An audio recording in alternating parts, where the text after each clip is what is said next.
Hello, everyone, and welcome. Finally getting a coding stream going again. Before we get too much further in at all, let's check in with the kitties. We do have... Oh, hey there, Dorothy. Welcome. Let's see, we have Sky and Molly up in the tree, Ember in her spot, Sammy on the bed. Mason was on the table until a moment ago. He is being demanding.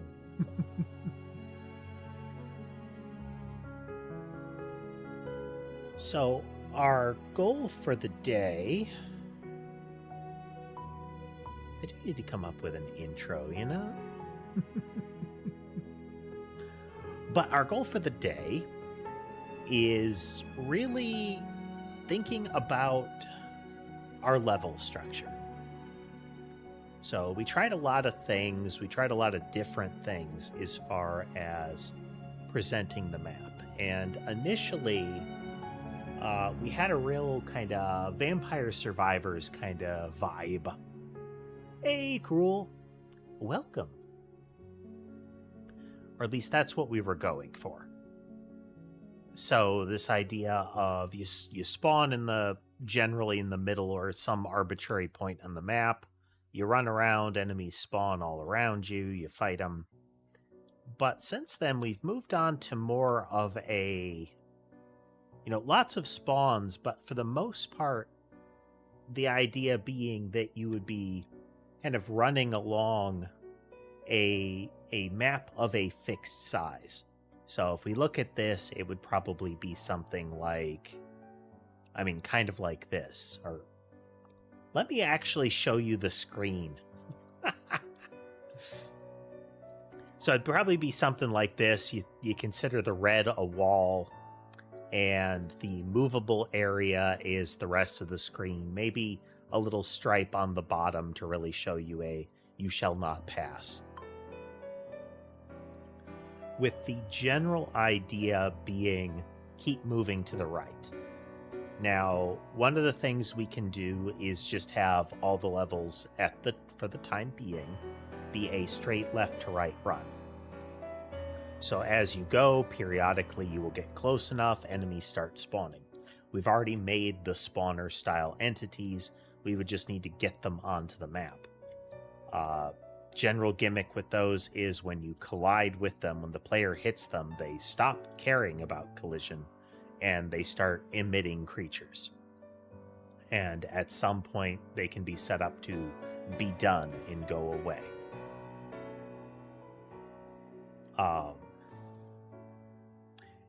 One of the thoughts with this, though, is also, instead of just looking at your side-scrolling brawlers, to also look at things like your Metal Slug and the like, where the progression is to get to particular points. Let's say I get to this red marker, and that moves me into the next area. So then, fade to black, fade in. We're on a new map set. Perhaps I get to the red area and I go up and I touch it and it's like a door and I go into a different map set. The general idea being that there will be some sort of spawn wave that is either a perpetual aspect, like you can't stop them, they'll keep coming until you get out, or there will be a thing that you can get rid of. If I do it with that disparate nature, then it becomes there needs to be a clear indication of when you're done fighting them. I think we're going to ultimately need that anyway, though.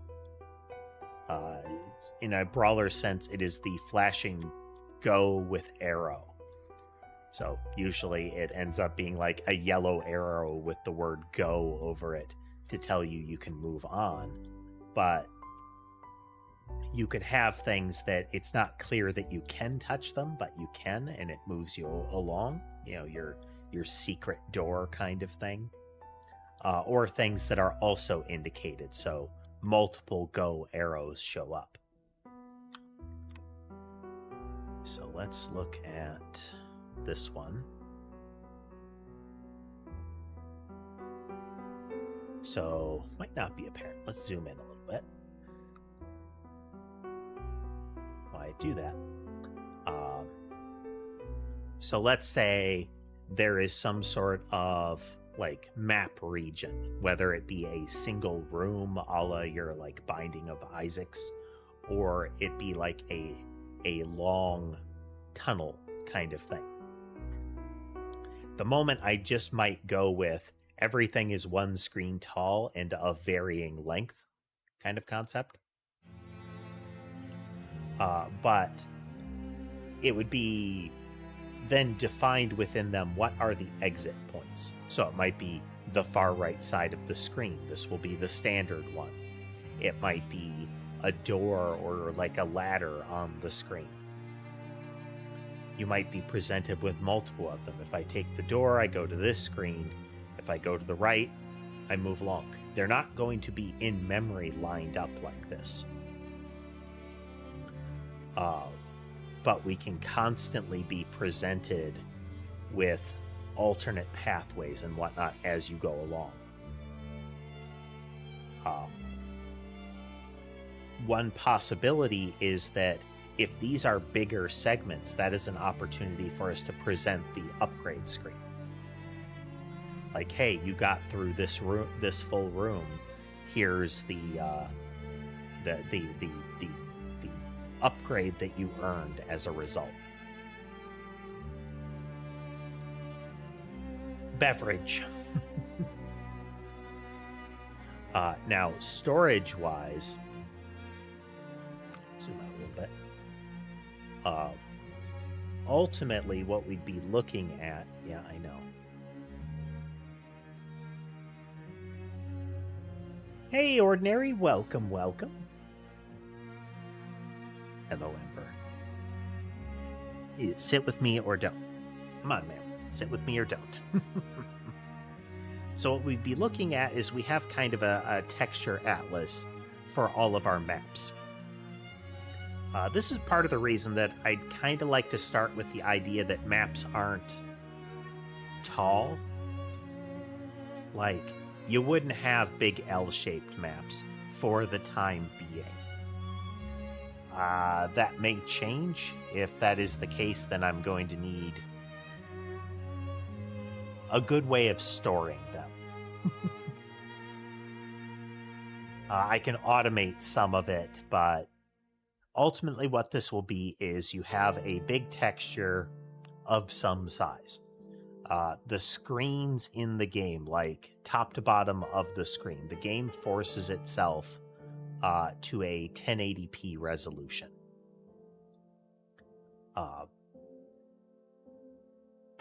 Well, thank you. Thank you, Ordinary. So even if your monitor is higher resolution, like the one I'm actually coding on is a higher resolution, it is then transferred over to the streaming computer, which is in 1080. So you're seeing a lot of like hoops that are that we jump through. But effectively we scale up the sprites. A full screen in the game. So if we look at this guy again, this is, I believe, 640 by 320 in scale. Thinking something like that. So if we consider that as far as how many screens we can fit, we would be looking at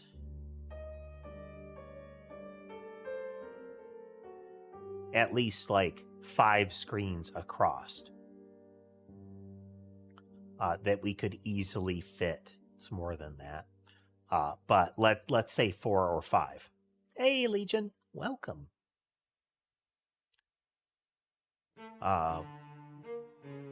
So we get all of those set up and we get their positions set. So we go in and we say, okay, these map tiles or these maps exist in this texture. We have a series of like map identifier this is in this position to pair with this file. I don't think we've encountered anybody from Ghana, though you may have mentioned it before and it has completely escaped my brain.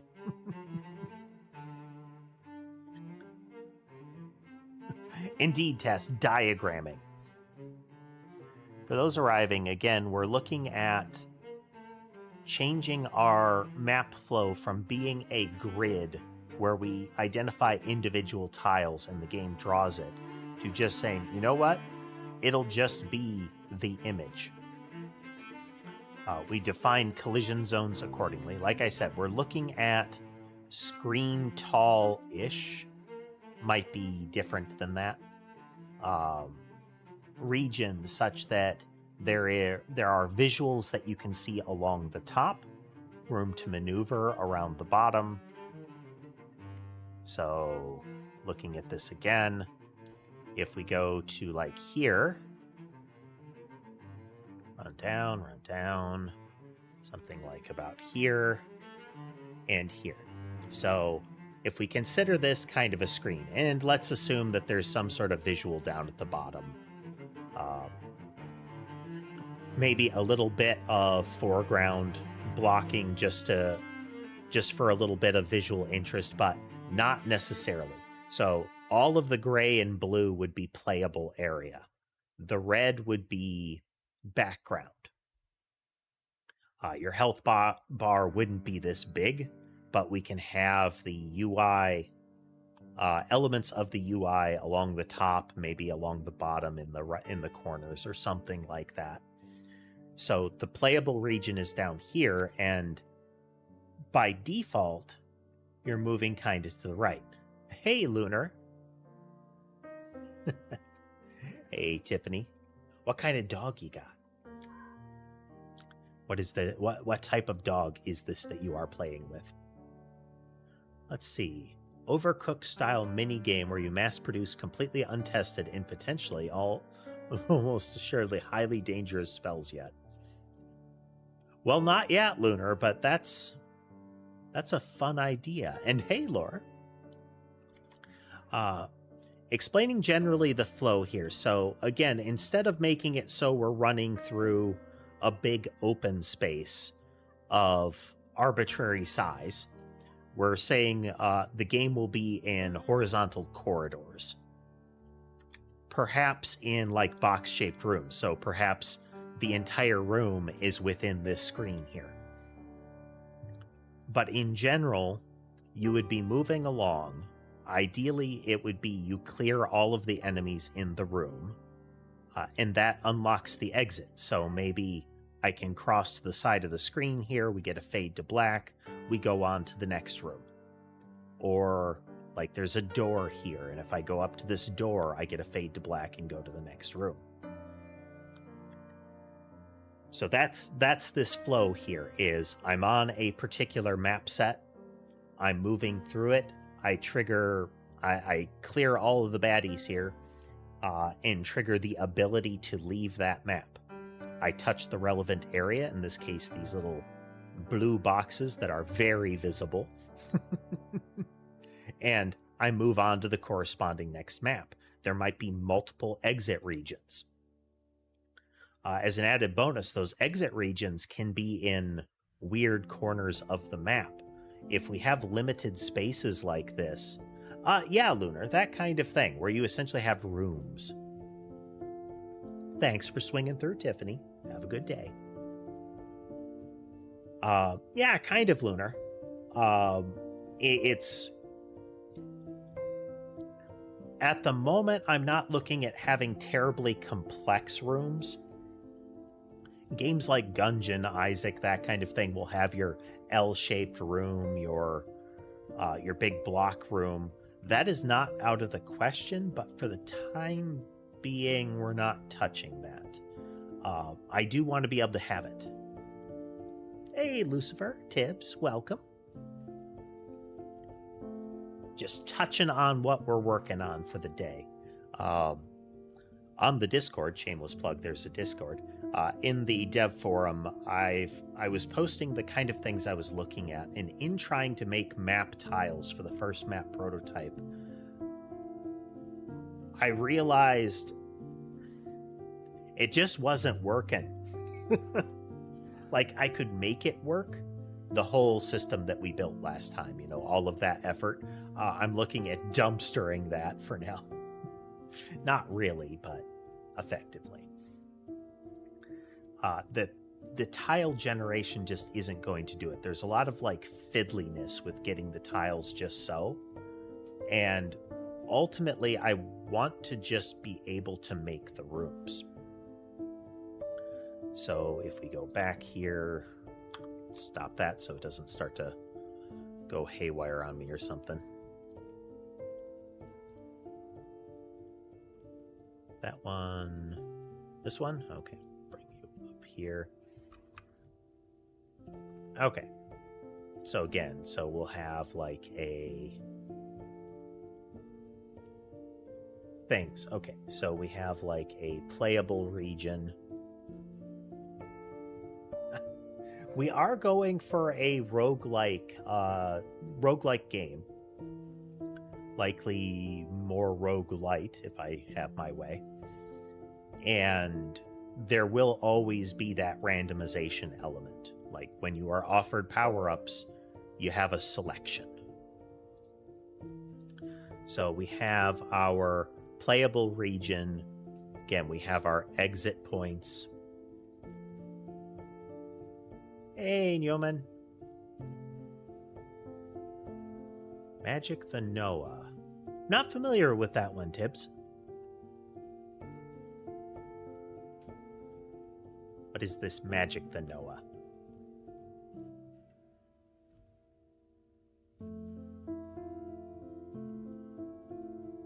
Hack, cough. What's the matter, Ember?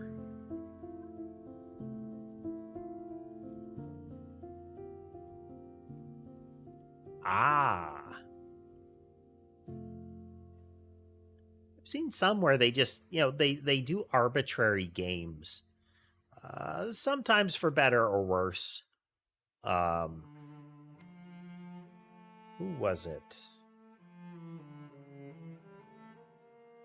There was a guy for a while that had a board game YouTube channel that was a lot of fun to watch.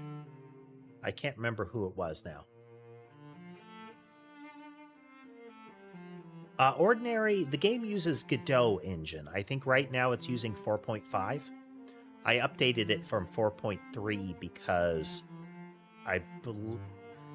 at some point in the recent in the recent updates, they added the ability for instanced variables in canvas shaders, and I want that.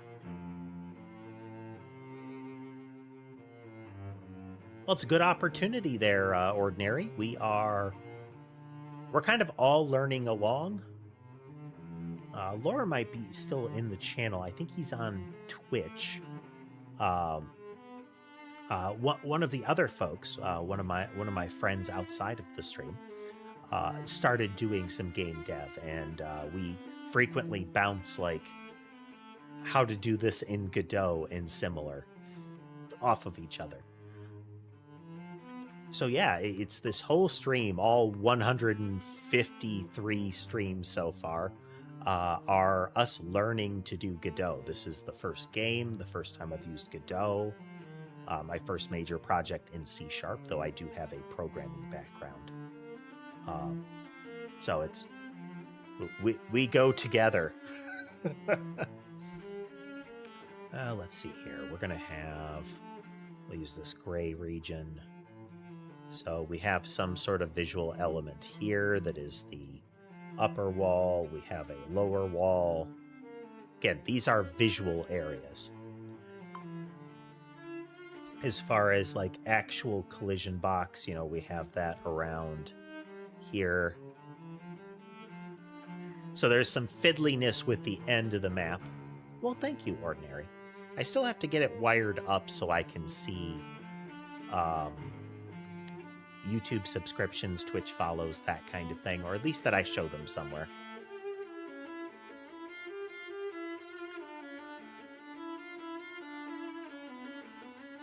So what we're going to be doing is setting up this. Again, it's kind of arbitrary how big we make the rooms. The layout of them is, I think, a trickier part. Because if we do an L-shaped room, so when it's a rectangle, we could easily specify the rectangle as far as boundaries. But if it's an L-shaped room,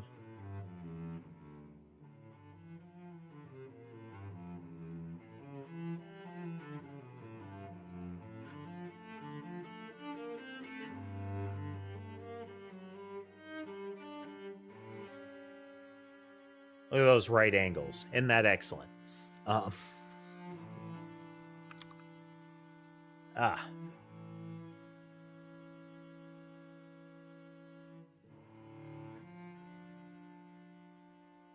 is an interesting take there.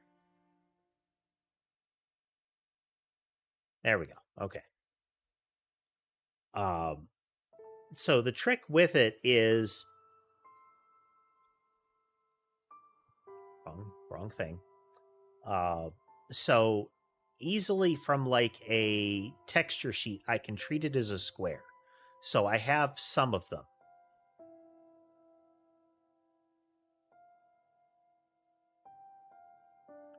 I mean, so Unity and Godot live in the same space. So I don't give Unity any leeway as far as any like flaws or inefficiencies in the engine. Godot, I give some leeway because it's an open project. Like they are not a business comparatively. Unity has no excuse. You should be committing resources to making it tippy-top condition. Similar with Unreal. Unreal, I give leeway as far as performance because those are the big guns.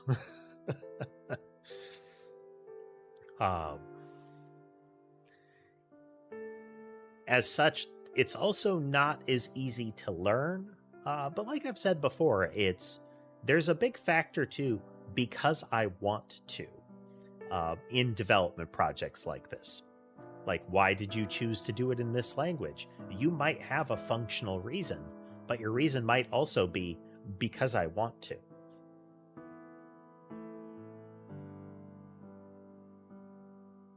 So if I back to our concept here, if I make the area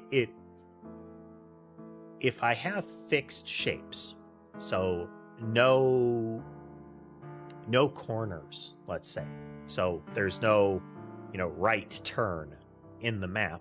Hey, is it Code Forgin? I think is that like an anvil on your icon? Figure it's Forgin or Forgin. Yeah, there you go. Code Forge. Okay.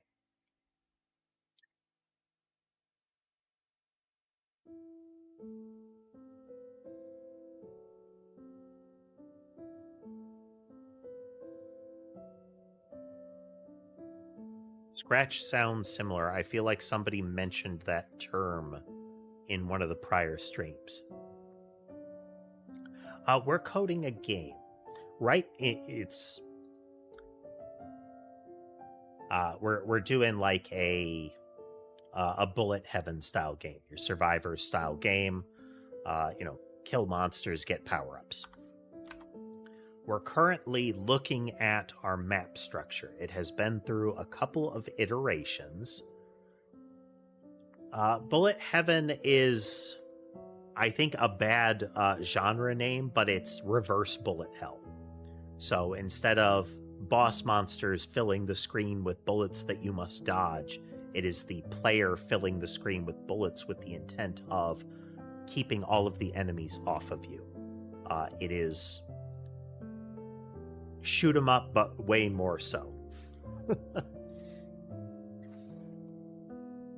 It's a tricky term. For the most part, survivors-like is one that gets thrown around, but I hate using those kind of terms because they require prior knowledge of a specific game, not even prior knowledge of another genre tag. So like bullet heaven relies on knowing what a bullet hell is. Things like survivors-like and souls-like or Metroidvania technically require knowledge of the origin games. Metroidvania being generally Super Metroid and Castlevania Symphony of the Night being the things that people originally used to coin the term. 2D Megabonk, yeah, it's that genre.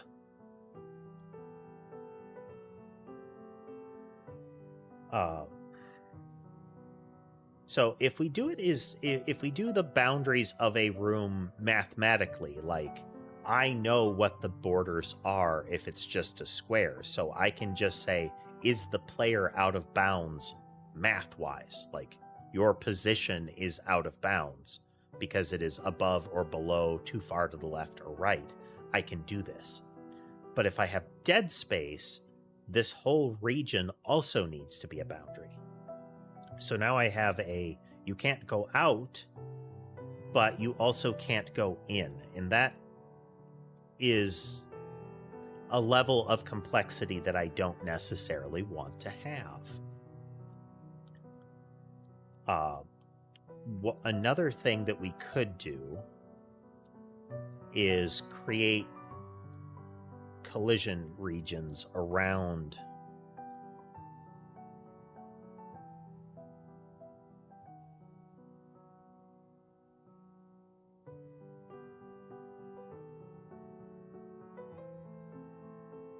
these, and have these be a type of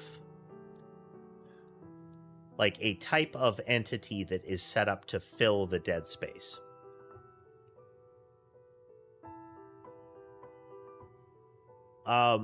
Arbitrary doodads that you can't move over or around, I can make those collidable entities that have and then you stop if you touch me.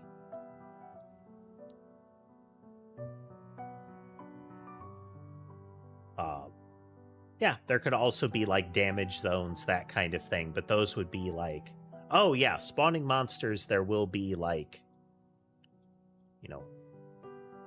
points on the map that we will define. Some of them might have a visual element to them, some not. Like some of these might just be built into the map and I know, yeah, the spawner is on top of it, kind of stuff. So this is our current... None of this is in code yet.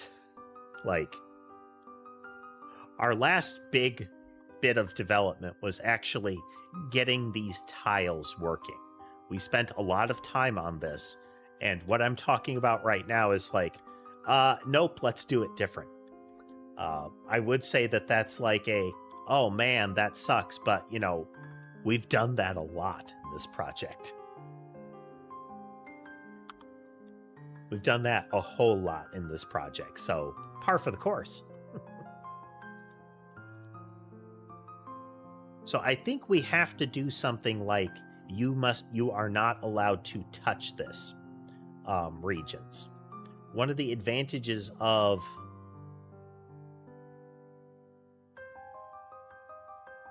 exactly, Codeforge, exactly. That is the default there's nothing here Godot content. We have all the different tiles because we were demonstrating basic like 2D map tile behaviors. But I'm pretty much going to be switching to custom crafted stuff, so make it look exactly as I want it to, kind of thing. That is the thought, Code. That is the thought.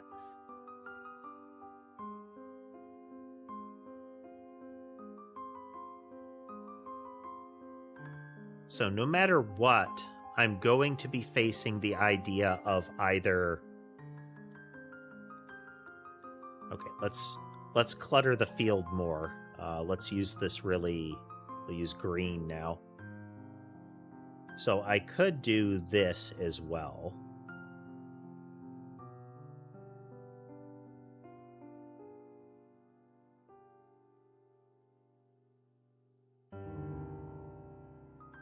Right, Lunar. It's, if I get all these segments together, all I need to do is say, define the logic of connecting boundaries together. Like, this is a doorway, it can randomly connect to a doorway kind of stuff. So programmatically having just the boundaries is a hassle if we've got dead space in it. Like, these are walls, you can't pass through them. It's not like a hole in the ground, so I don't want you to walk through the wall. If it were a big square, one big square, then I could just put the boundaries on it. Like, you can't go above or below or too far to the left or right. We can just stop you whenever you move. But what if collision instead? So we could have colliders outside of the room. We define some sort of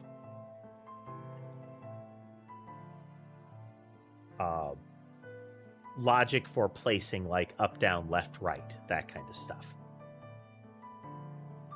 Yep, Lunar, doors that can be damaged and maybe revealed, things that maybe you have to get, like, a particular power up in the room to reveal, that kind of thing.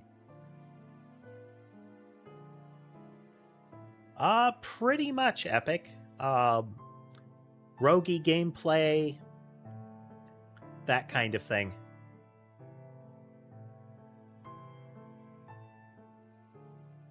Pretty much code. So it's harder to see now because I've scribbled all over. No. Curse you, Paint. I could use, like, my sprite editor or something like that, but here we are. Okay, so if we go with red, that is the programmatic boundaries. Programmatic boundaries are easy if it's a square.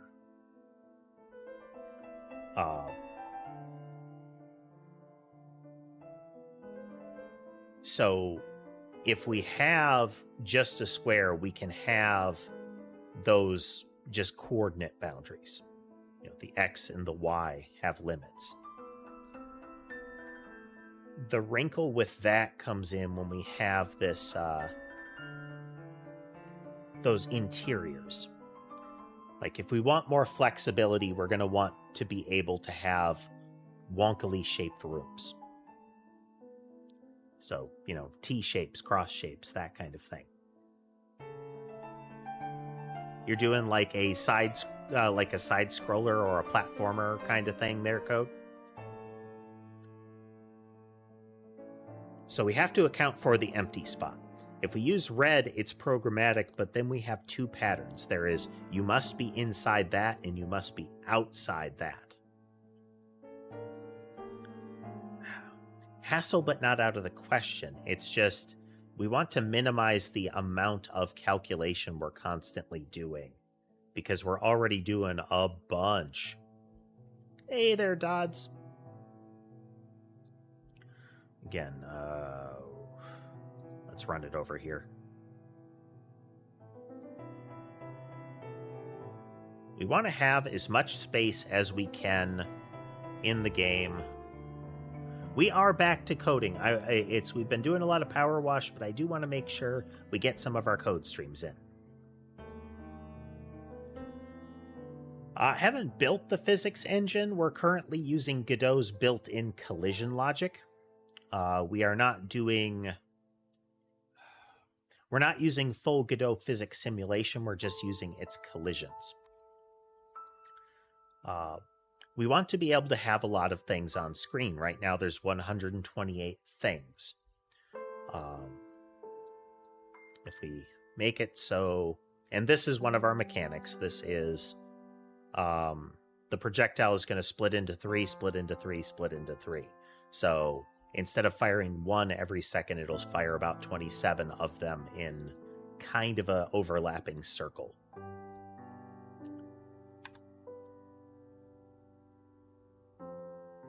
So if we do this, you can see we have swarms and swarms.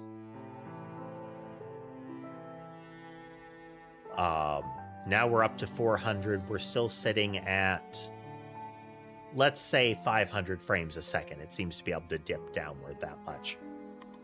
Now we'll get 81 a second.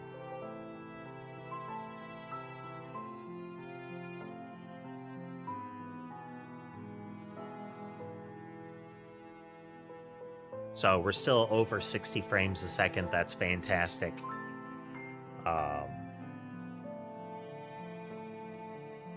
Yes, I do have HP coded, but the blobs don't have a inflict damage behavior attached to them. So they don't hurt the player.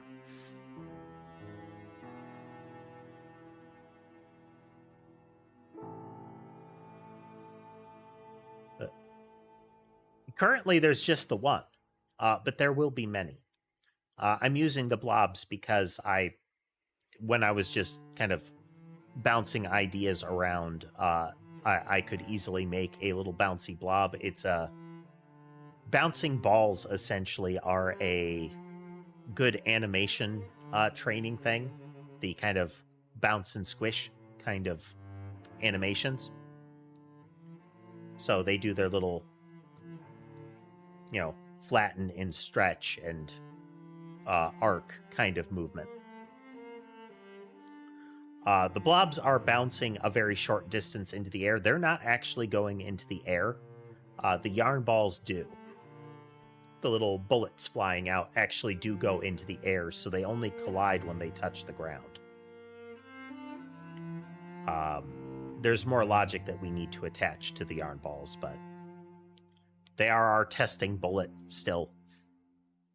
I haven't changed the player's loadout to use like the homing mouse or something. There will be a lot of enemy types. The blobs are these would show up much later kind of thing. But our goal is to keep above 30 frames a second into the over 1,000 things on the screen at once. Player is the little robot cat in the center.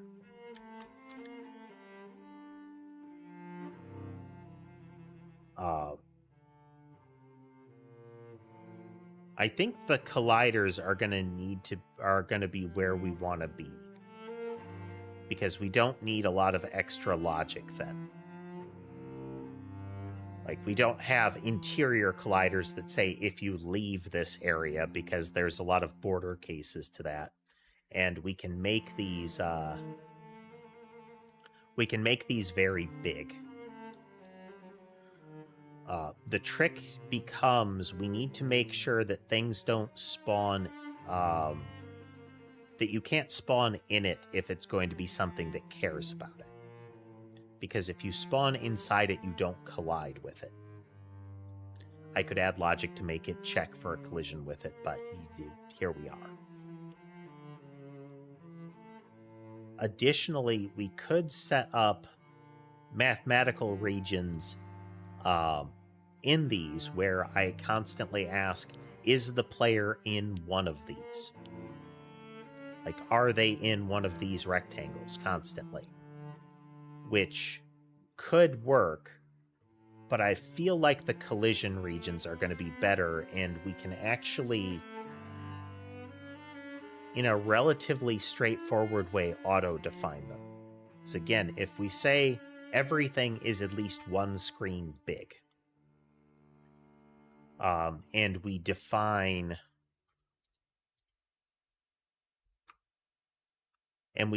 that there will always be a boundary on the sides that you can't pass through, whether that is because there is an actual wall presented there, or that that's where the move off the map marker would be. Then we know where we can put we know where we would be able to put the boundaries, because we could have one like here. We can have one like here. We have one here. And we have one here. So no matter what, I just need to know how big is the map, and that would include the dead zones inside of it. Then I need to have the dimensions of the dead zones and where they are. Let's just delete that. Hide you, put you back. So in this case, I would need to know what this one is. I need to know where that corner is in the tile. And say that's a dead region. I could have this be a composite of tiles and like stitch them together. And as such, I would know what that is automatically. But I want to mitigate the amount of programmatic texture building we're doing. We have that currently for our tile generation. Again, effort that will ultimately be wasted at this point, but I'm fine with that for now. So in the logic for this, we would say, okay, this is the image for it. By having that image, I know what the boundaries are. I know where the texture points are. So I can set up a series of boundaries around the thing. That I know where the center of the map is. I can put this here, this here, this here, and this here. And in reality, these would be very big. Like, I would probably make them more like this. Hey, Donald. Welcome. We are doing design here.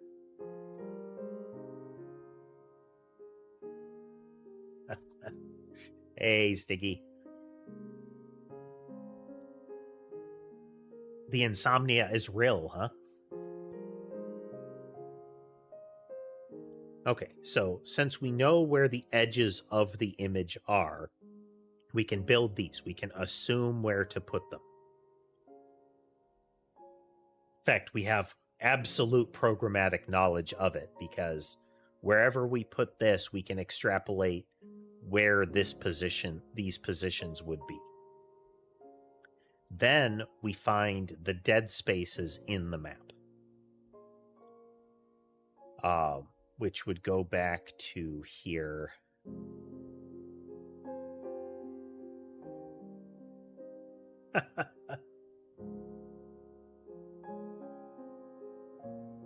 Played Genshin for a while. I just got annoyed or concerned with the gotcha hooks in it, and just didn't want to tempt myself, you know? So I had a couple of streams of that. I really liked the exploration, and the plot was okay. So that was a lot of fun. But when you didn't have exploration to do, the game fell off really quick for me.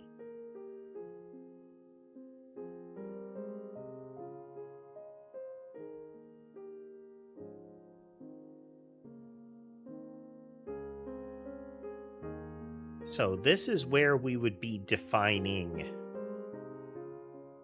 the size of the tiles, but we also then need to have, let's use this lime green color.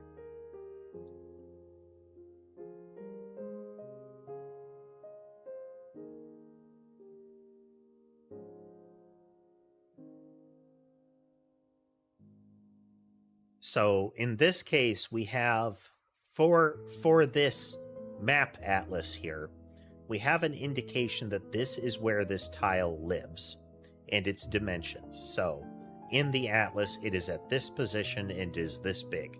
But it also has an entry that says there is a dead zone that starts here in the image and is this big.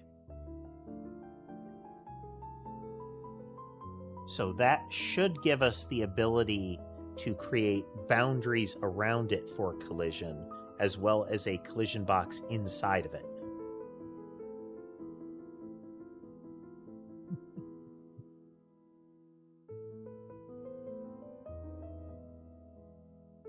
Yeah.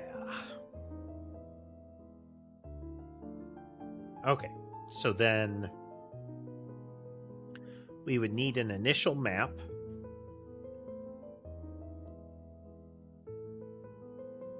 We need an initial map atlas. We need a corresponding data structure for it, which is that list of positions in the atlas and dimensions within the atlas and corresponding dead zones inside of that map. Now, there will be all kinds of other data structures in there. So we're going to have an atlas, and that atlas contains rooms. Let's use yellow. Yeah, we'll use this pale blue color. So we have a room atlas. Then inside that we have rooms, which have each of those are going to have a position, size, dead zones.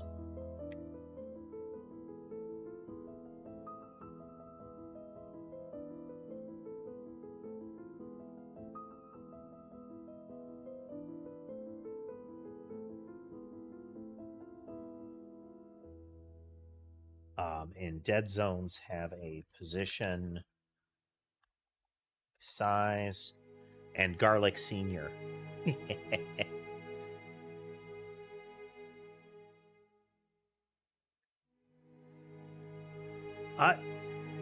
Dead zones wouldn't actually be secret rooms.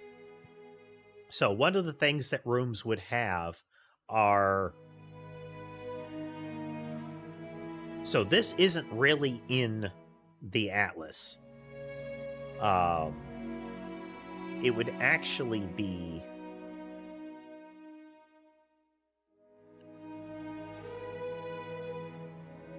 It would actually be more rooms. So room atlas is just a texture. Then I have rooms as a data structure that points at the room atlas effectively. In addition to where it is in the corresponding atlas,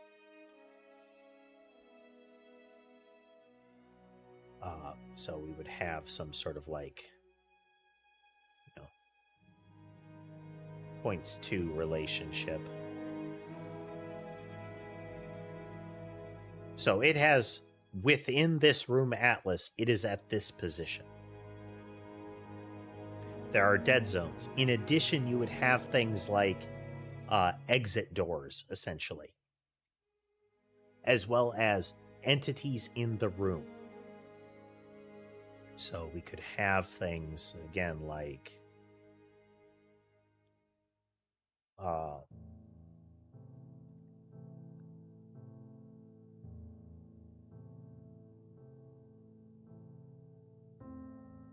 entities.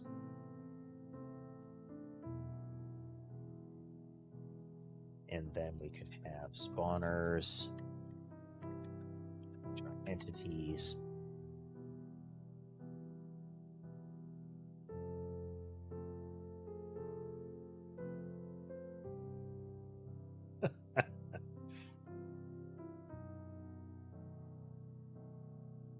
So, like, this atlas is not the actual map. We could have predefined connections within our map. Like, hard-coded this door goes to this room. In theory, we can just randomize it. For the time being, we're going to get one room out of it.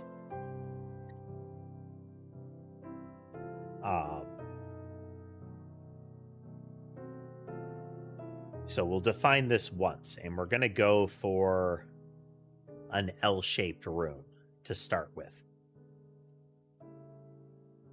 which just needs to be a great big texture with a... We're probably going to have some sort of like cross-hatched region to be very clear. You can't go here.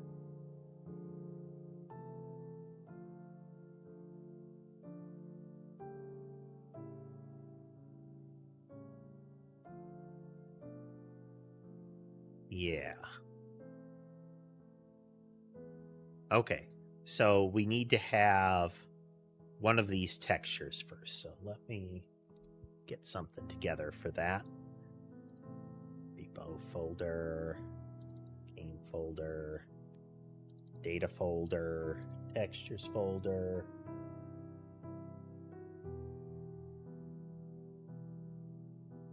Map folder.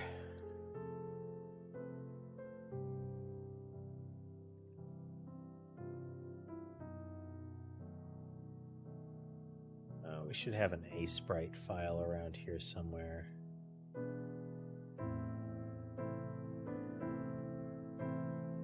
We'll just nab this A-sprite.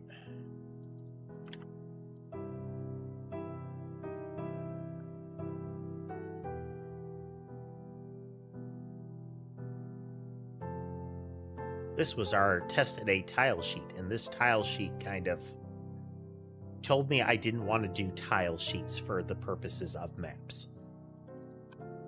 Are we going to keep that logic around? Yes, we are.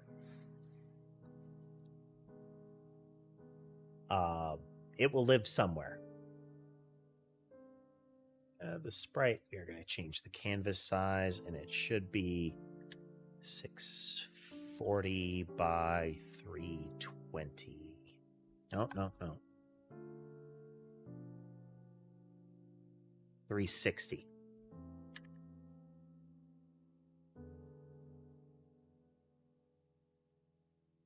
Okay, so this is a basic room shape. Then we are going to increase this again.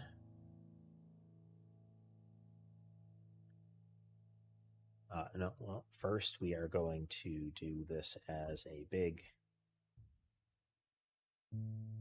black region here, and we are going to put a little red box around this thing.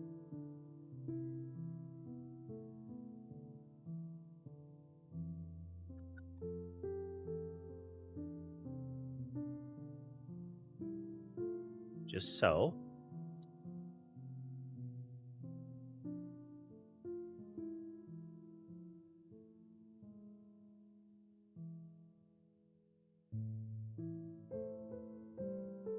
Line tool, and we're going to do a nice little diagonal line.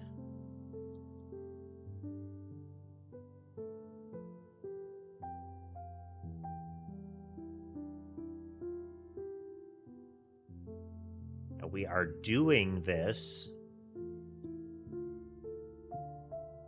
Not quite right, but it's good enough. We are doing this so we can see it. So now we are going to change the canvas size again. And we are going to double this to 1280 to 720. And we are going to jam you in the lower right corner. And we're going to use a nice non-eye bleedy dark green.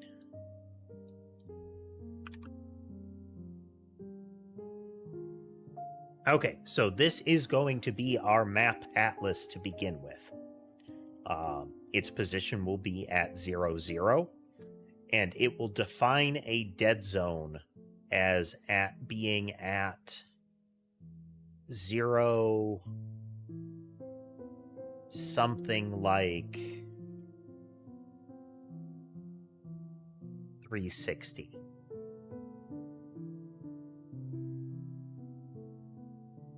This will be that 640 by 360. The whole map will be 1280 by 720.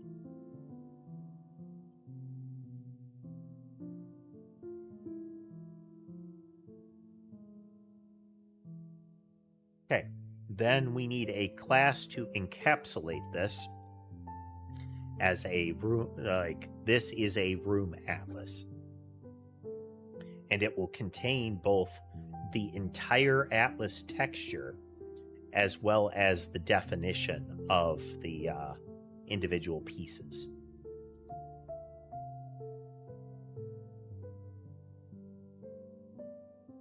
So we have our here.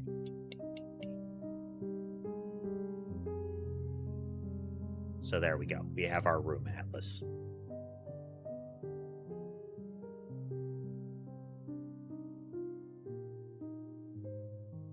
That back here.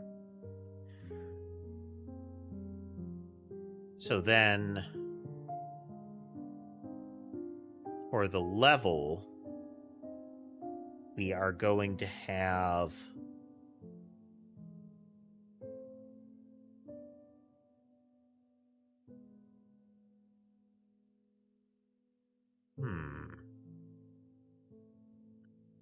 yeah, okay. So the room atlas defines where the rooms are in the section and what, like, is there anything special about them?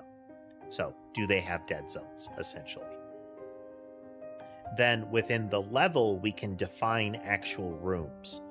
And the rooms point to that room atlas. The rooms inside of the level point to which room atlas and which room they are referencing, because there's nothing that stops us from having multiple atlases for a given level. We don't want to. That's not as efficient as it could be. We want one of these. Oh, and we have a raid from Celeste over there on the Twitch side. Welcome, everyone. Welcome. We're doing a bit of a design stream today. For those not familiar with the channel, I am newtmechanist, the proto-nanotype vtuber, and I do gaming and code. We're doing a game dev project today. Well, we've been doing a game dev project for half a year worth of streams. Yeah, it's so this is a design that we're working on for our room structure. And let's see. Nice, Les, nice. What kind of game are you working on? Oh, here. As is tradition. No, that's not it. Here we go. Our game is in Godot, Godot 4.5 currently, and we code it in C# almost exclusively.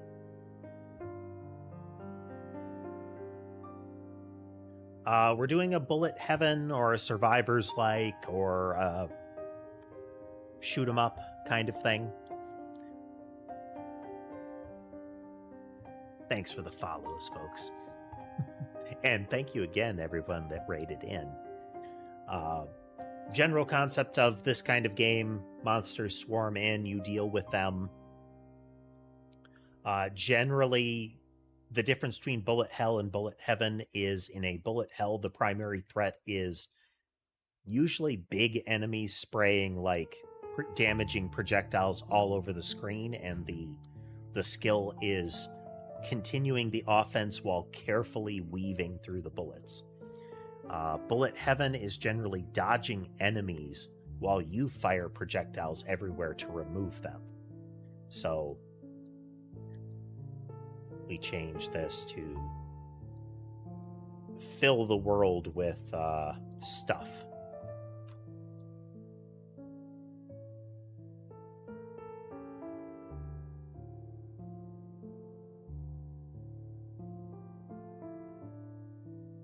We are demonstrating a weapon that is effectively a I win weapon right now. But in doing that, we demonstrate one of the core elements of our game structure right now, and that's the behavior chain. Everything in the game that is like interactable in any way is a entity that has behaviors. The player has behaviors, the blobs have behaviors, the yarn balls have behaviors. These are additions to the behaviors. So after the yarn ball acts like a yarn ball, it splits in it splits into an extra projectile once every third of a second. It splits into 3 once when it hits this, and again when it hits this. All 3 of these deactivate when they're done. So after it replicates itself from the position that it started in twice, this will stop. Once it splits, this will go away. And once it splits again, this will go away. So we're going to end up with every second out of this 27 projectiles. Each one of those causes an explosion every second, and they kind of do little loop-de-loops as they move. Yarn balls start moving in a random direction and like leap and bounce. Thanks for the follow and have a good night, Evil D. Thanks for joining in. So everything behaves this way, and the flow of the game is generally going to be clear enemies or complete a portion of the level, and you get an upgrade. So you would be able to glue something to the weapon. So the upgrades would be more than this, but we'll see. And there is a Twitch ad break, so we'll switch back over here.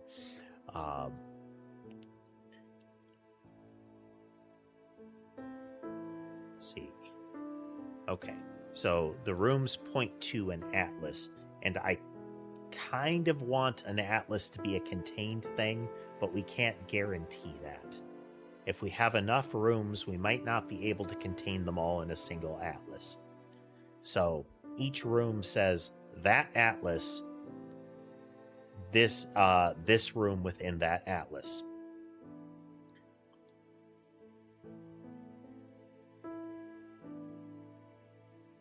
So the position, size, and dead zones are part of the room atlas. The rooms tell me which atlas to use and which room to pull from it for a level. So the level is exit doors, spawners, and rooms. Yeah. Okay, we're going to take a quick break. Got to get up and move around, stretch a little bit, and then I will be back in a moment.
And we're back. I have to make sure I get up and move around. Got to do some stretches and whatnot because my nerves betray me lately.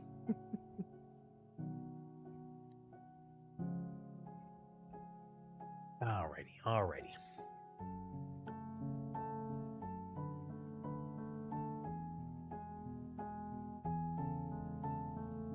Okay, so let's get in here. We're not in core. Got to move some of this around.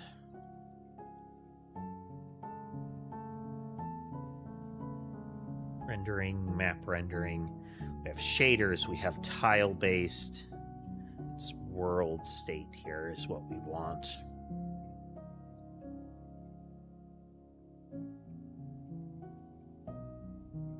All right, let's remind ourselves what we were doing last time and what we have to do to change things. All right, level entity isn't something that we care about anymore. So the idea of a level entity was to have a kind of a tripwire that we could put somewhere. But, you know, I might still want this. Yeah. So, I don't even need this, actually. No, we should keep that. Welcome over to the YouTube side, Laura. We should keep that. So this is create one of these entities, put it here. This is the entity that one will care about. I could just make this an extension of entity, but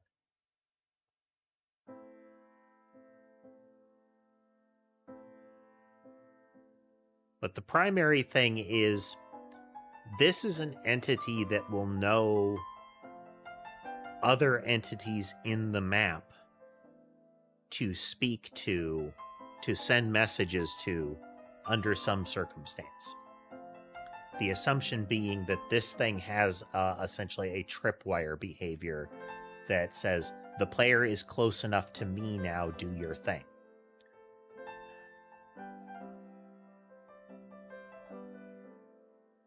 I still want entities to be able to do that. I can also put entities in a room directly. But I kind of like the idea of just having spawners in the room that spawner might say, immediately spawn one.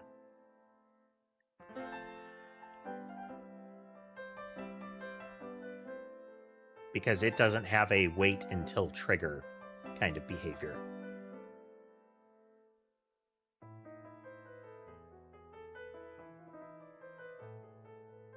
Level, we have world event list isn't relevant anymore. Level entity still is. The level map is what we're going to be editing here.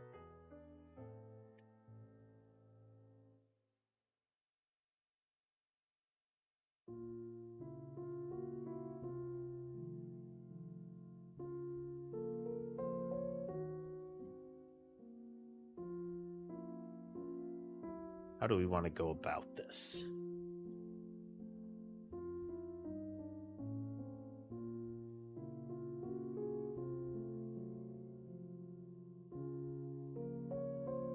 We have our terrain textures, which is a texture wrapper. We're not going to have terrain textures. We are going to have a room atlas in this case, which is a texture wrapper. Well, it will contain a texture wrapper, but the room atlas is that texture wrapper paired with all of the relevant information. We won't need terrain colors anymore.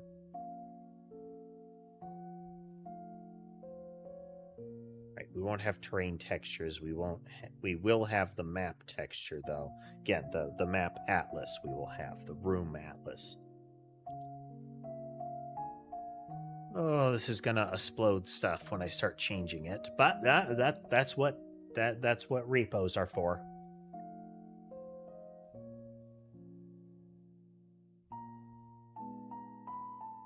That in reclaiming the organs of debtors.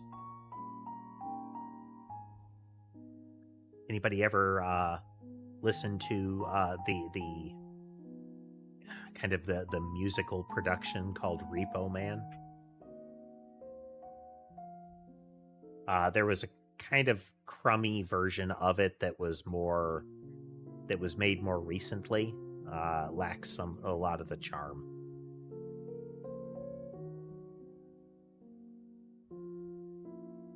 The very cyberpunk style setting, but instead of high tech, it's much more of like a biotech vibe where you have custom organs and the like.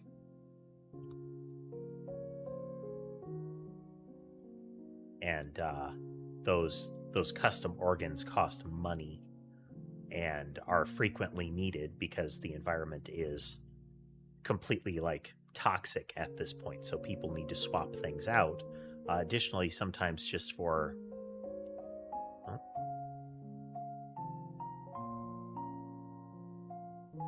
little OBS hiccup there apparently. But in the Repo Man musical, one of the core characters is a singer who was blind up until she got eye replacements. And there's at least a plot point where those get repossessed.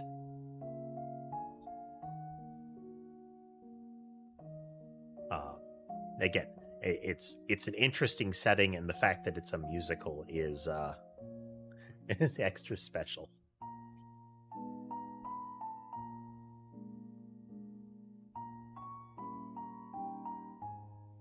Okay, so the pause and think here is where I'm going to start chopping. This level entity is still useful. Level is still useful.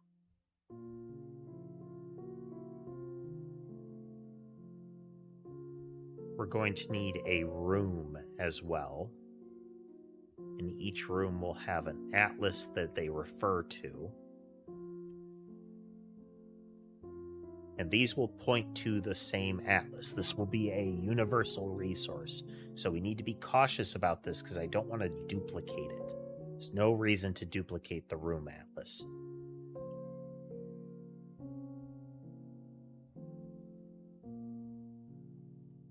Yeah, we could. So when we're setting up the level, we can define which room atlases it uses. And those are going to be loaded in directly. So we're not going to reuse... we could still reuse a room atlas. Because I could have a level that is a composite, like... I could have a sewer, a bunch of sewer rooms. And I could reuse those sewer rooms on a variety of different levels.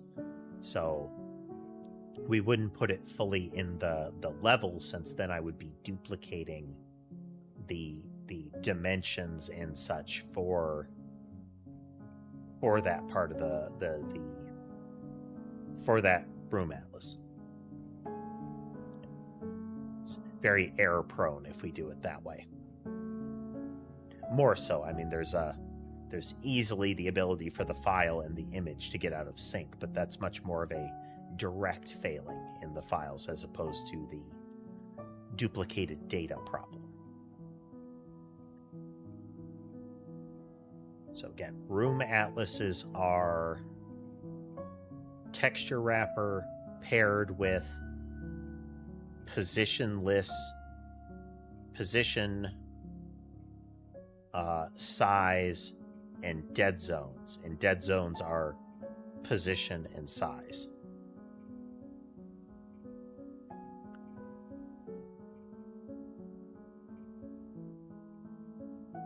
So we have that as a room atlas, then a level has rooms.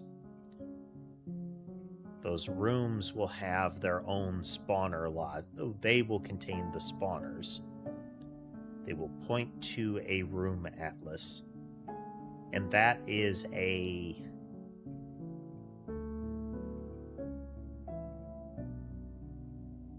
that's going to be a post-processing thing. So when we are loading up the level and its corresponding rooms, we are going to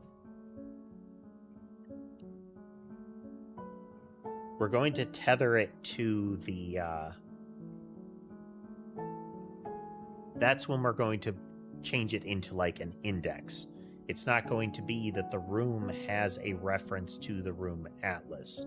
The level will have the room atlases, and the room will say which one it is, and we will assign it accordingly.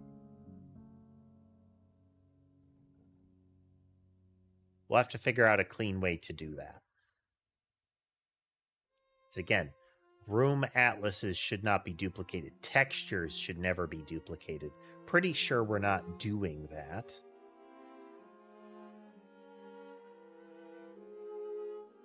Well, now I want to check that. Am I messing up a structure in here somewhere? In Godot, we start.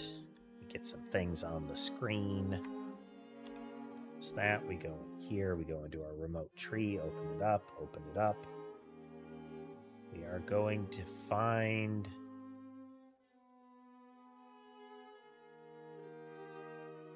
We need our entity node renderer.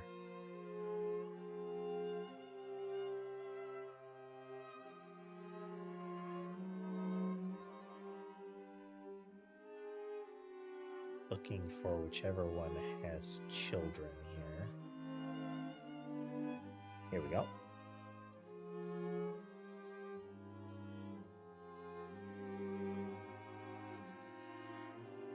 One has right here.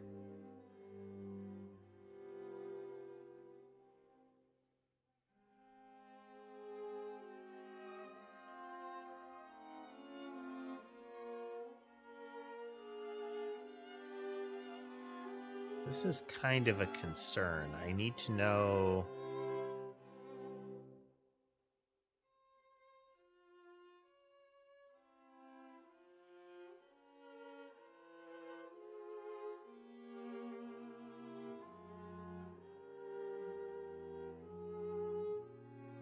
Hello, Sky. Yes. Sky has crawled into my lap to demand attention, and he was not receiving sufficient, so he has crawled up further, and I must give him ear scratches so I don't get the headbutt / fang rake combo.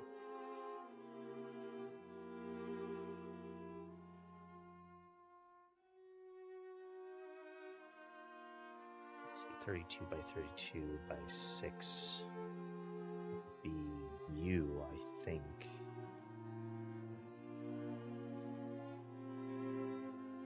I think this is going to be the player texture. And then this would be like the blobs.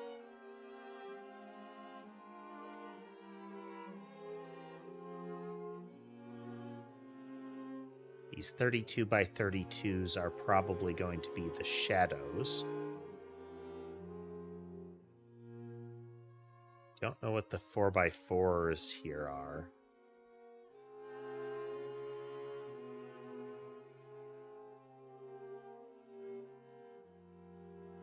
This is a problem, each of these.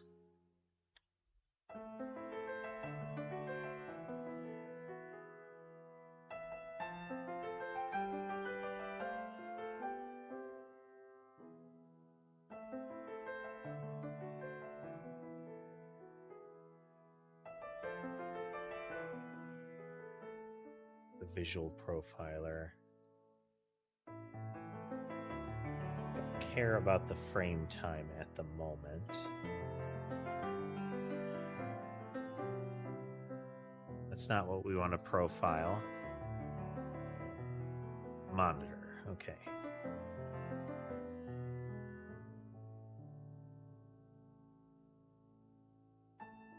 We're going to make a lot of nodes. That's not a problem.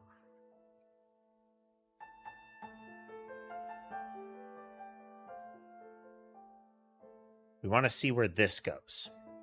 Yeah, I acknowledge you, sir.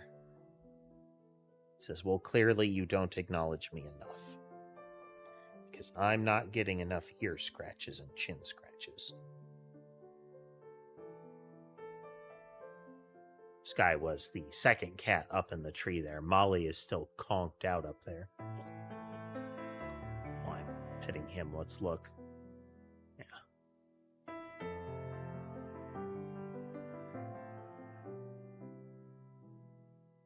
He has, in classic cat fashion, her head is just kind of rammed up against the edge there.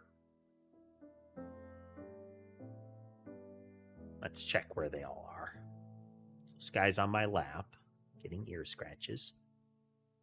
We have Mason, Sherbet, and Sammy on the bed, and Ember in her spot.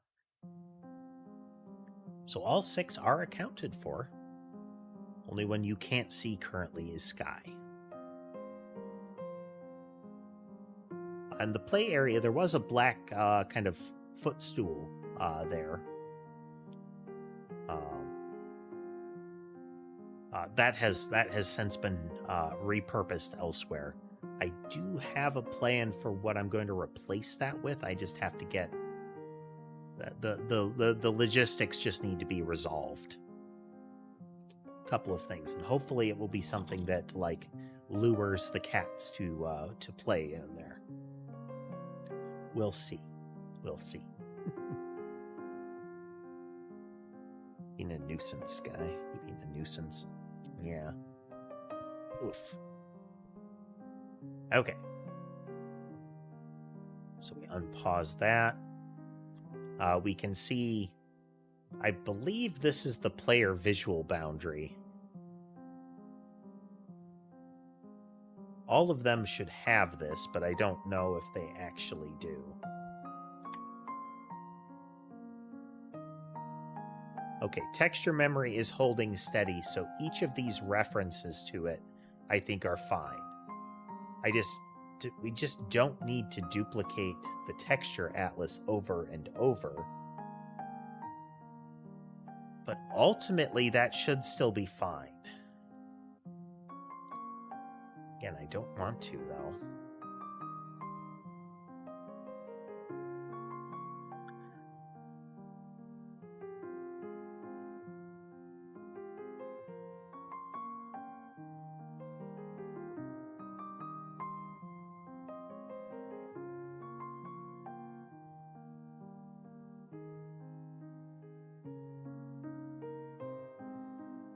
Because the atlases and a lot of the textures are absolute objects. There's no need to actually duplicate them, because once they exist, I just need a reference to them. Whereas most catalogables, you duplicate them. Like entities get duplicated, but I think we need a category of retrievals that are essentially singleton objects. It's the room atlas for this kind of room. I'm sorry, this room atlas is a single thing. It is this one absolutely. So when I retrieve it, I'm just getting a reference to that exact one. And nothing about their internals change.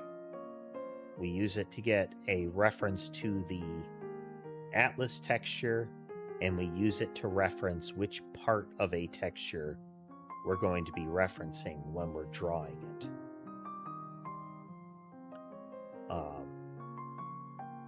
Which would mean each of them would effectively have its own shader as well. That will be relevant later.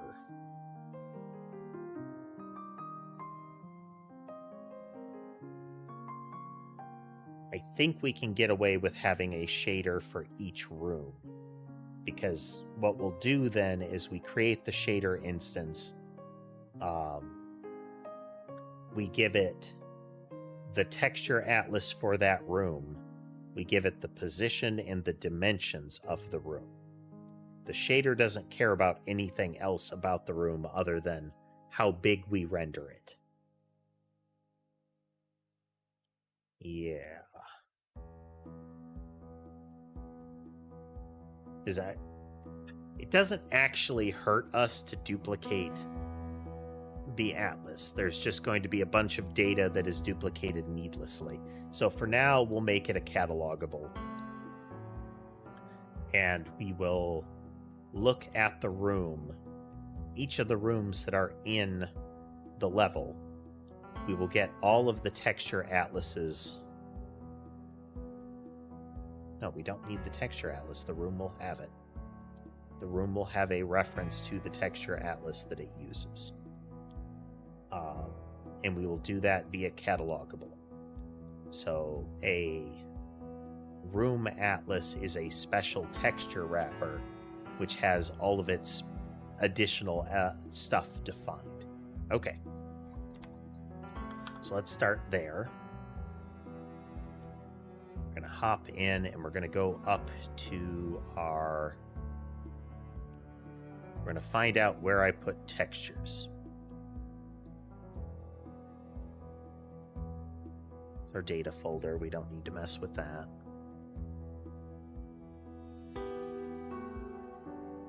Not a part of entity.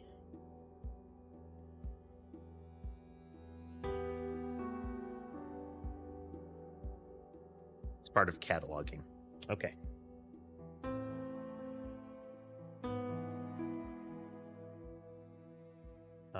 And it's going to be in the world state. So we are going to add a new item. It's going to be a...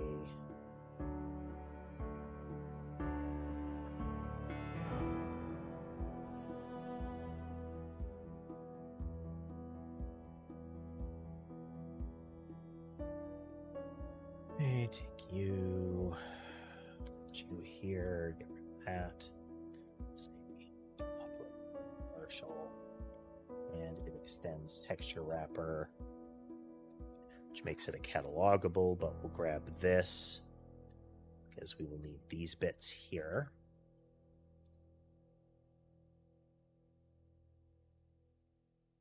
It is a room atlas. And we'll use that one. Nope, nope, nope.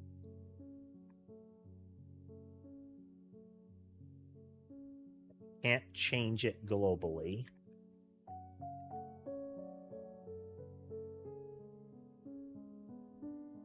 It's a room atlas.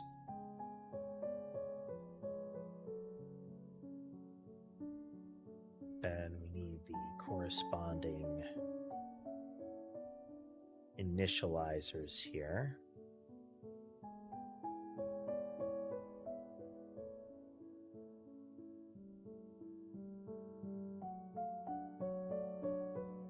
These here.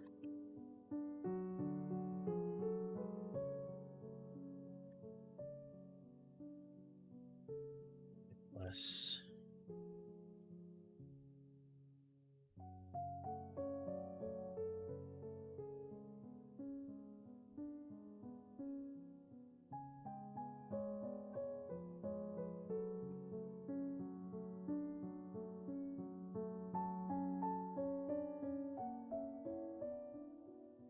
as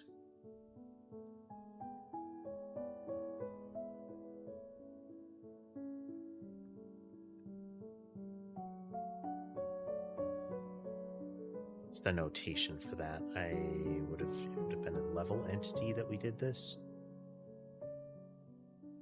To copy is, yes.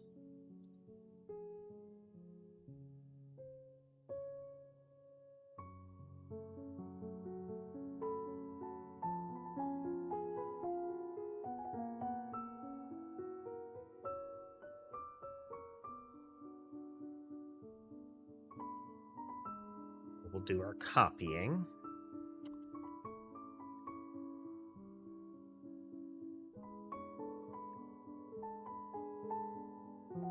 Click.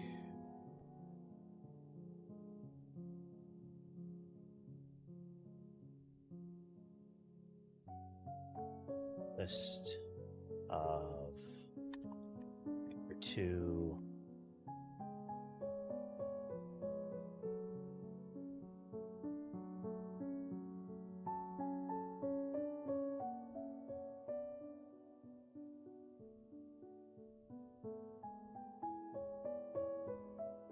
We're going to make separate things for this.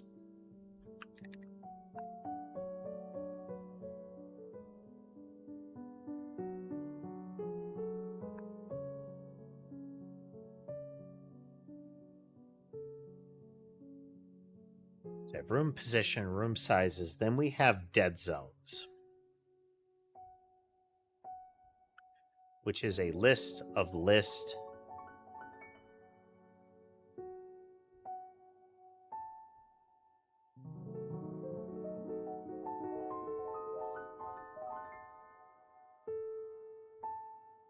Okay, we can condense this down. We're going to call this rooms, and this is going to be a tuple.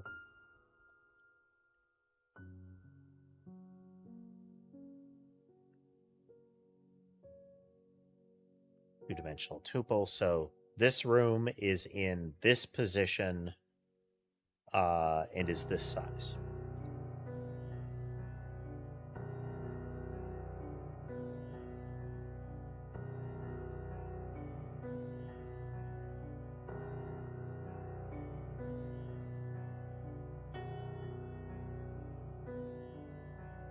Okay, then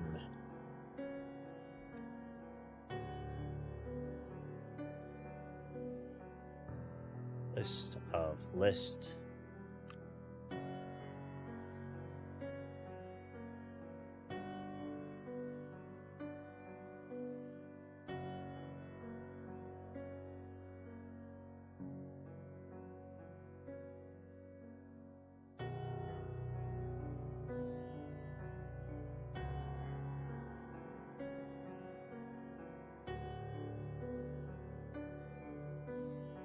Now, this also means that we can define spaces that aren't just like empty space in the room. So like, you know, in an L shape, the interior of the L shape is a no passing area. We can denote that. But we could also say this is a spot in the world, like this area is a hole in the ground, or a, you know, a small wall or something like that. We can just put that there.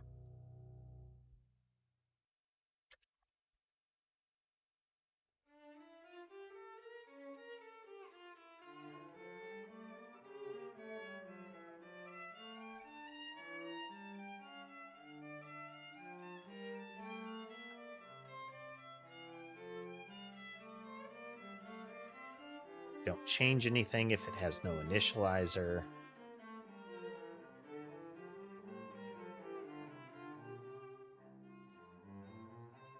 Okay, rooms.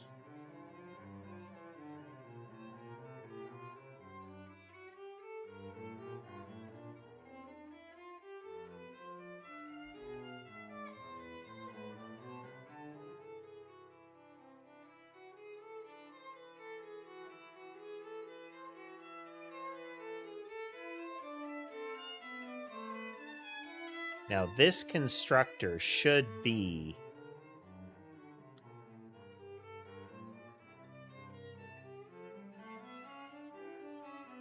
this is not technically a safe copy because it is going to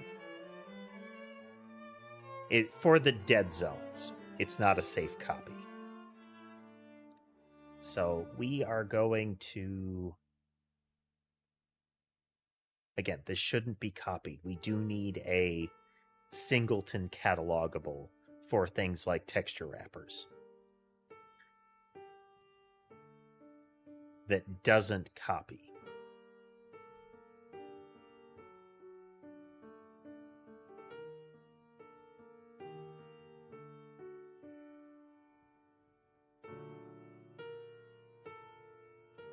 be a divergent inheritance, which will make things that much fiddlier.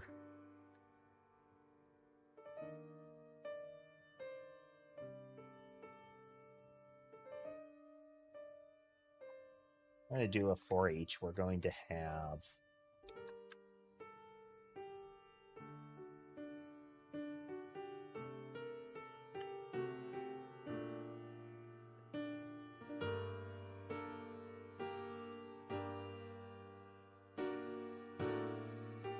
rooms.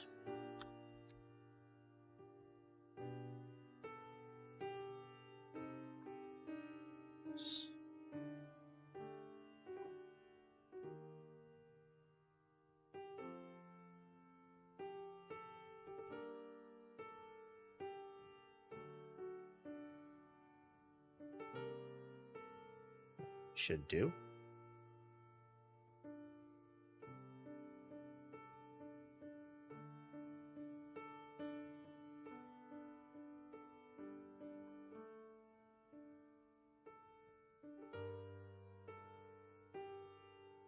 Let's see here.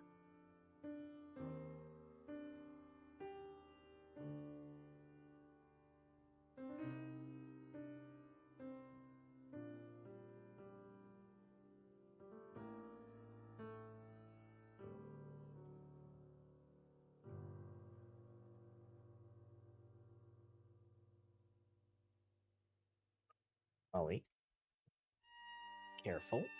All right, let's see. Okay, she didn't knock out the audio. Molly has come to sit with me, which by necessity means she had to blunder her way over the audio board.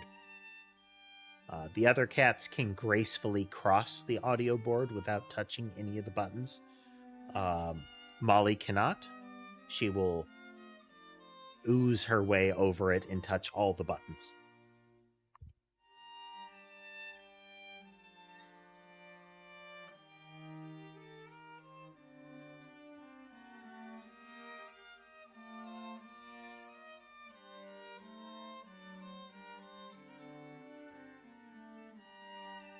We don't technically need to do that because this constructor should only happen once.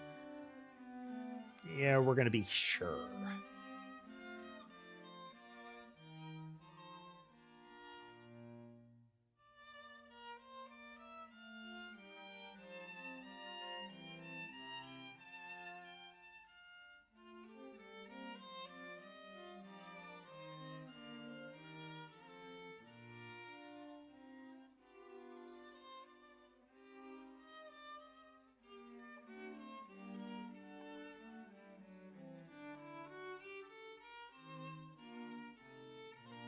In room atlas dot dead zones.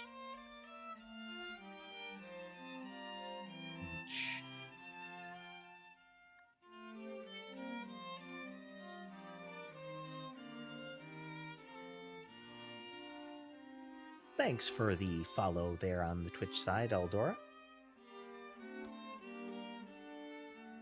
Welcome, welcome.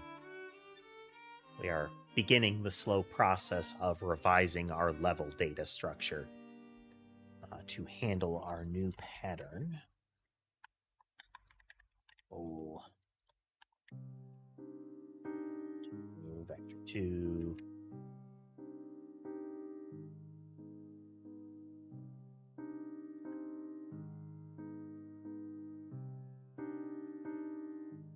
Dead zones.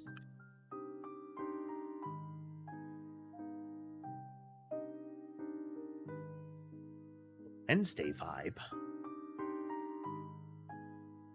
Wouldn't be able to tell you, it's still Tuesday here. Where are you watching the broadcast from, Eldora?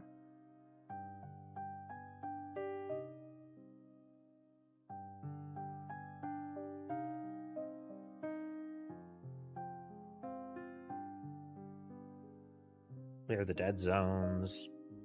We're going to say...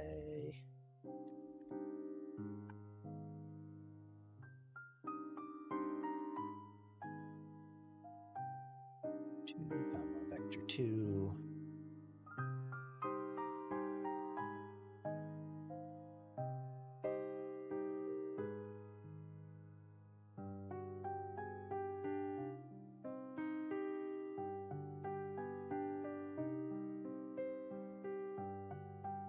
Okay, so we just make a new list here.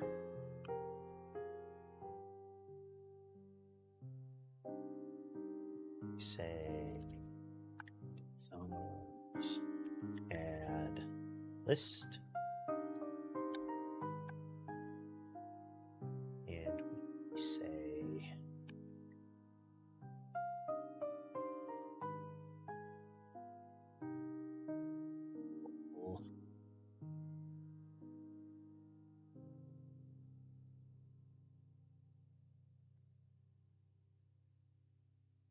item 1, so item 2,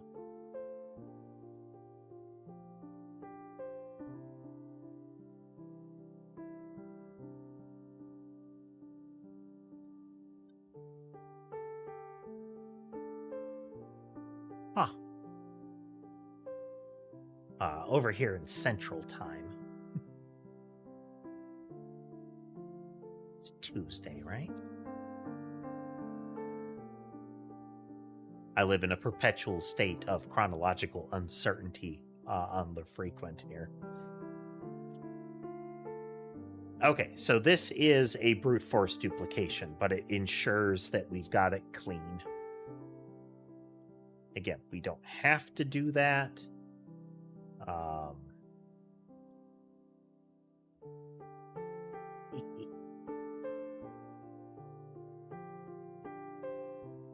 So that, Eldora, is our original emote. That is the science emote.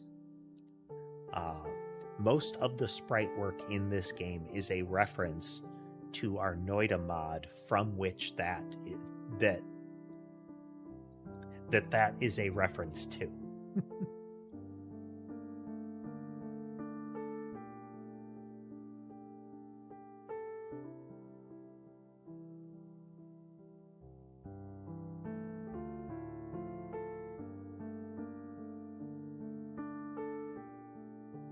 Yeah. There's a lot of this stuff that needs to change. Like, there are elements on textures that are...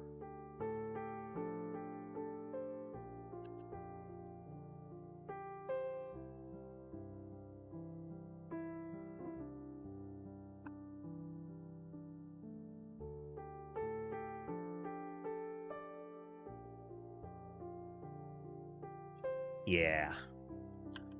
There's extraneous data in a texture wrapper.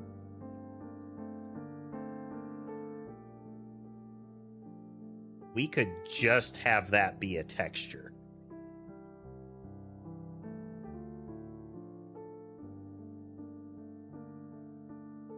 Because loop animation, frame height, width, and rotate to face are only relevant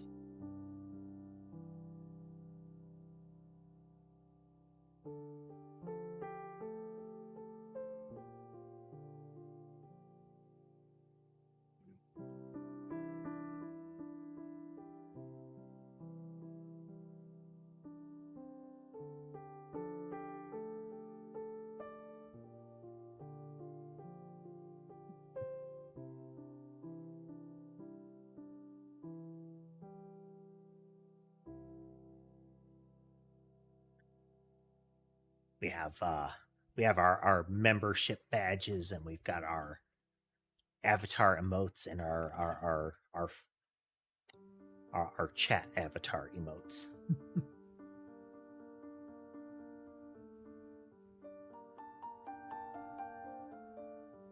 Okay, that is a bridge we'll have to cross later. Oh my god. Because most of these things are sprite textures, which are different than just a texture.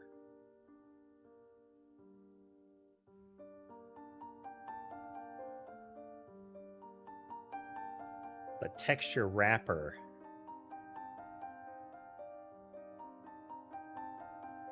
Aldora, there is a link to the Discord in the LinkTree in my bio and similar that can get you that can get you to the server as well as identifying me. I don't do like friend requests, but I will look at any sort of like art references or anything that you'd like to send. But at this time, I don't have any need for stream assets or the like. All set for all that stuff right now. So again, I always like to look at art, but there's no resources that I currently need.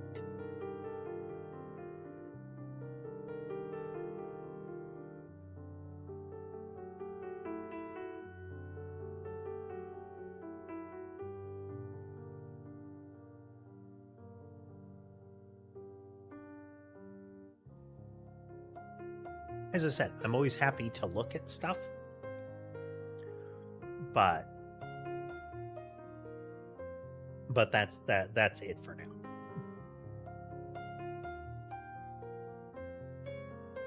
Yeah.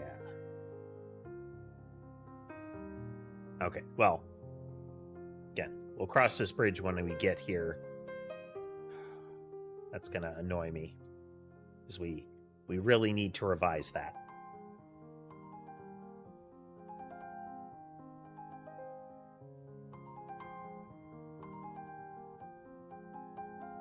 It can be a catalogable.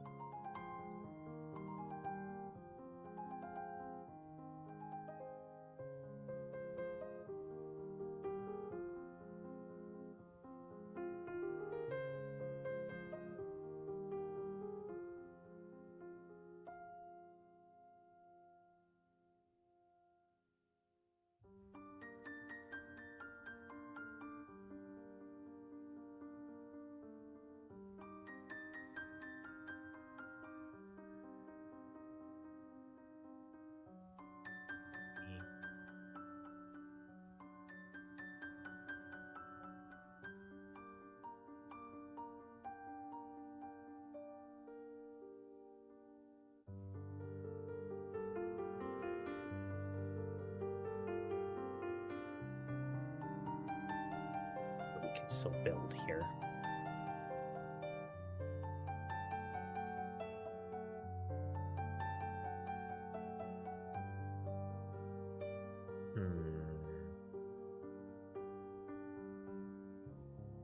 A couple things here. Buttons.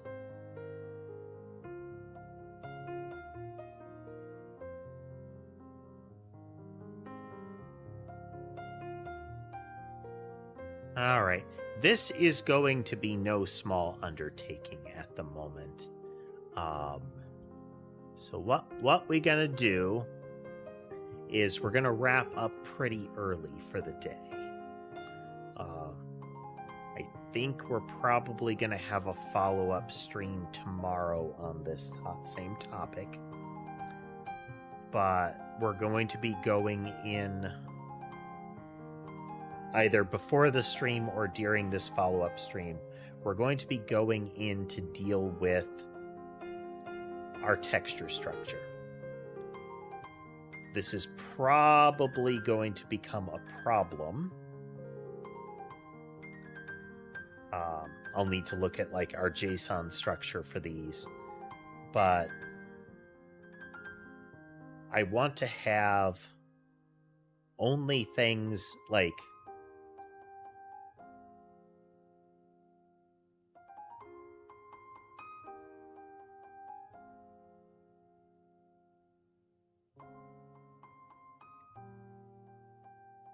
the server link.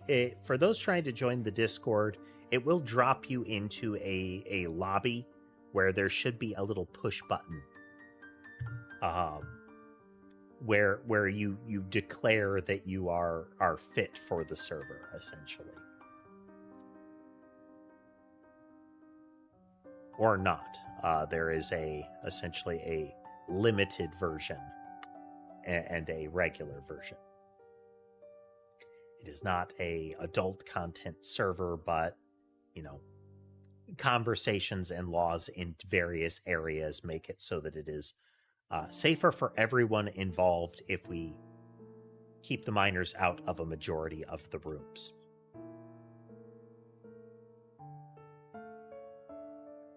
I don't want to deal with the random behaviors of various states and countries.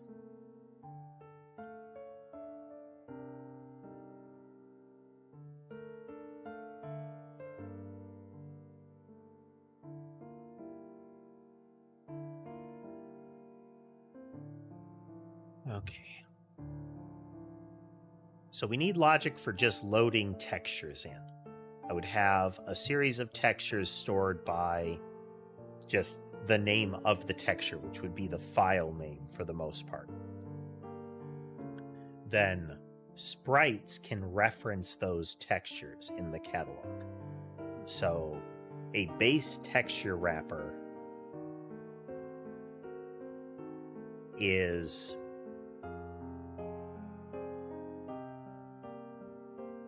just a catalogable wrapper for a texture. No, it wouldn't even need to be, though. We could have the catalog able to return textures in a particular fashion. So when you're requesting, just like in our JSON helpers,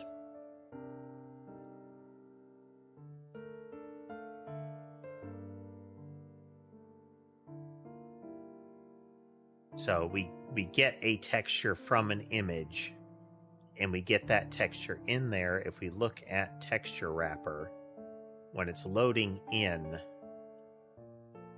we're saying use a texture name converter. That will give us a texture to set.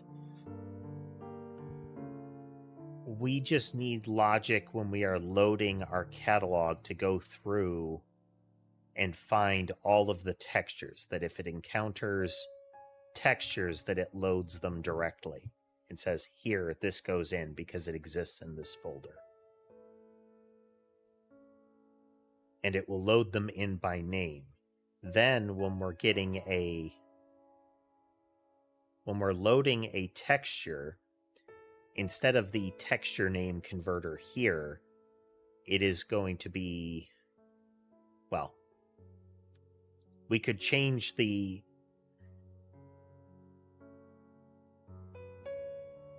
would change that to be catalogable, essentially, or here, let's get catalogable name converter as an example. It's going to get the string and it's going to get a catalogable. We are going to get like a catalogable, a cataloged texture converter. And that's going to take the name of the texture. So we would just have a string name, not like .png or anything like that. And it would load that in, which makes all textures should have unique names. If they don't, it will stomp on things. And we're going to want to record a exception of some kind when that happens. But we shall see. We shall see. Yeah. Okay, so no small undertaking here. Not insurmountable, but my momentum has been halted. All right, folks. Let's just double check one more time. Make sure I'm not missing something.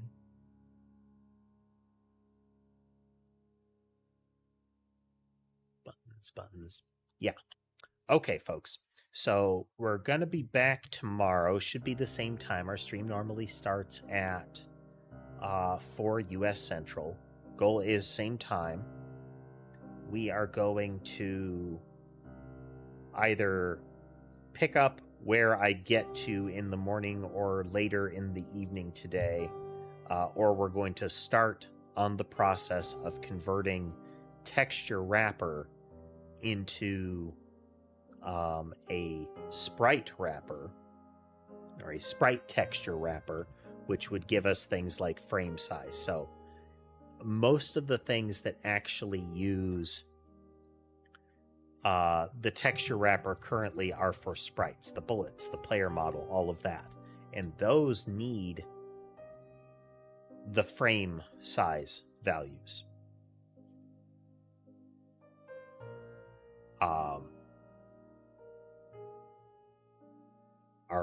Do you loop it? Do you rotate to face?